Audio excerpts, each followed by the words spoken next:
ओम नमः शिवाय, श्री शिवाय नमस्तुभ्यम, जय श्री महाकाल। जी हाँ भक्तों, क्या आपके भी घर में कोई ऐसा व्यक्ति है जिसका विवाह नहीं हो पा रहा?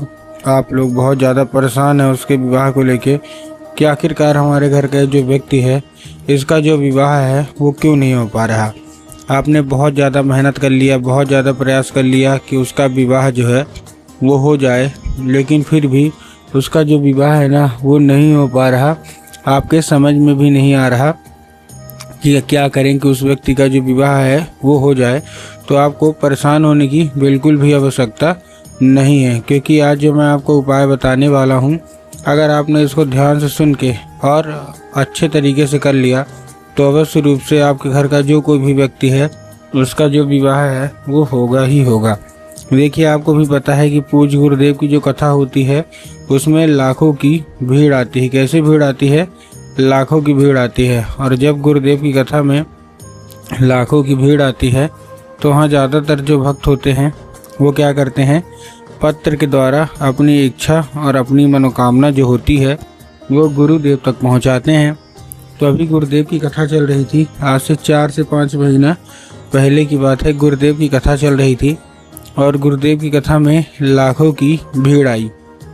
अब जब गुरुदेव की कथा में लाखों की भीड़ आई तो वहाँ ज़्यादातर जो भक्त थे उन्होंने क्या किया, पत्र के द्वारा अपनी इच्छा और अपनी मनोकामना जो थी ना वो गुरुदेव तक पहुँचाई।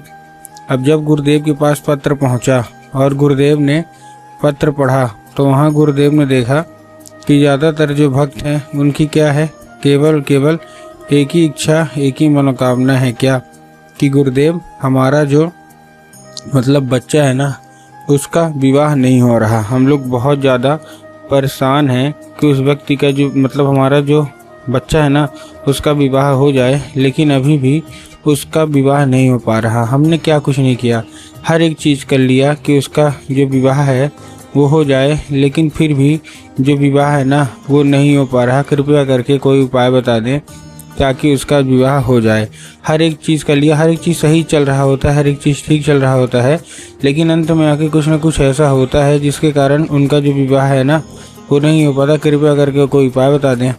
अब जैसे ही गुरुदेव ने ये देखा तब गुरुदेव ने 2 से 3 उपाय बताए और कहा केवल और केवल ये उपाय कर लेना, तुम्हारे घर का जो कोई भी व्यक्ति है, जो कोई भी सदस्य है जिसका भी विवाह नहीं हो पा रहा ना, अवश्य रूप से उसका जो विवाह है वो होगा ही होगा। अब जैसे ही गुरुदेव ने उपाय बताया तो लोगों ने जा जाके इस उपाय को घर में करना शुरू कर दिया। अब जैसे ही लोगों ने जा जाके इस उपाय को घर में करना शुरू कर दिया, वही लोग गुरुदेव की कथा में मात्र 1 से 1.5 महीने के बाद वापस आए।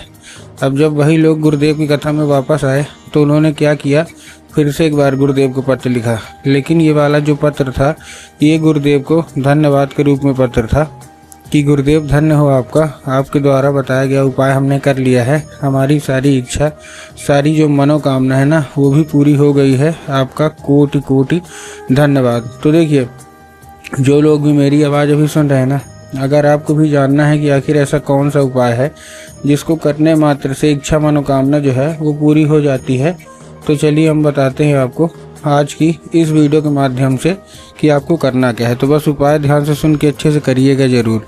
देखिए, जो हमारा पहला उपाय है वो 3 काली मिर्च और साथ में एक धतूरे का उपाय है। तो इसमें आपको करना क्या है, इसमें आपको 3 काली मिर्च लेना है और साथ में आपको लेना है क्या, एक धतूरा। 3 काली मिर्च ले लिया, साथ में एक धतूरा ले लिया। अब धतूरा लेने के बाद आपको करना क्या है, जैसे आपने धतूरा लिया, धतूरा लेने के बाद आपको चुपचाप एक काम करना है। क्या करना है, अपने बच्चे को जिसका भी विवाह नहीं हो पा रहा ना उसको दे के भेज देना है, कहाँ, सीधा शिव मंदिर। अब जैसे शिव मंदिर पहुँचेगा उसको बोलिएगा कि दक्षिण दिशा में खड़ा हो जाए और उत्तर की ओर अपना चेहरा कर ले। अब देखिए, दक्षिण और उत्तर में भी ना बहुत सारे लोग कंफ्यूज होते हैं कि दक्षिण क्या है, उत्तर क्या है, हमको थोड़ा साफ साफ बताओ।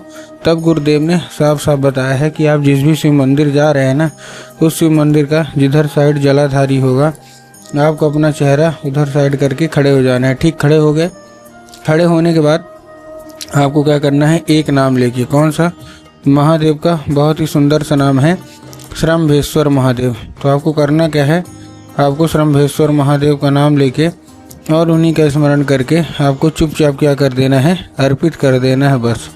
पूज्य गुरुदेव कहते हैं कि अगर आपने ऐसा कर लिया तो अवश्य रूप से सारी इच्छा, सारी मनोकामना है ना, वो पूरी होगी ही होगी। और आपके घर का जो कोई भी व्यक्ति है जिसका भी विवाह नहीं हो पा रहा, अवश्य रूप से उसका जो विवाह है वो होगा ही होगा। ठीक, ये था कौन सा हमारा, ये था हमारा पहला उपाय। अब हम चलते हैं अपने दूसरे उपाय की ओर। अब देखिए जो हमारा दूसरा उपाय है, इस उपाय में आपको करना क्या है। जो हमारा दूसरा उपाय है, इस उपाय में सिंपल सा आपको लेना क्या है, इस उपाय में सिंपल सा आपको लेना है लाल चंदन। और लाल चंदन लेने के बाद पहुंच जाना है कहाँ, सीधा सीधा शिव मंदिर। अब जैसे ही शिव मंदिर पहुंचेंगे, ठीक, शिव मंदिर पहुंचने के बाद आपको करना क्या है, जैसे शिव मंदिर पहुंचेंगे, शिव मंदिर पहुंचने के बाद माता शोक सुंदरी वाली जगह में आपको 3 बार बिंदी के रूप में अर्पित करना है। कितनी बार अर्पित करना है, 3 बार। अब जब आप 3 बार बिंदी के रूप में अर्पित करेंगे तो माता से उसको औषधि के रूप में मांगिएगा कि माता कृपया करके हमको इसको औषधि के रूप में प्रदान करिए। अब क्या होगा, अब वो औषधि का रूप ले लेगा। अब आपको करना क्या है, 5 मिनट तक आपको खड़े रहना है और फिर वही लाल चंदन अपनी उंगली में दोबारा लगा के उसको लेके घर आइए। और जहाँ आप लोग सोते हैं, जिधर साइड सर करके सोते हैं, उधर साइड की जो दीवार होगी ना, उसी दीवार में आपको लगा देना है। पूज्य गुरुदेव कहते हैं कि अगर आपने ऐसा किया तो उस चंदन के जरिए स्वयं जो माता शोक सुंदरी हैं वो आपके घर में प्रवेश करेंगी ही करेंगी।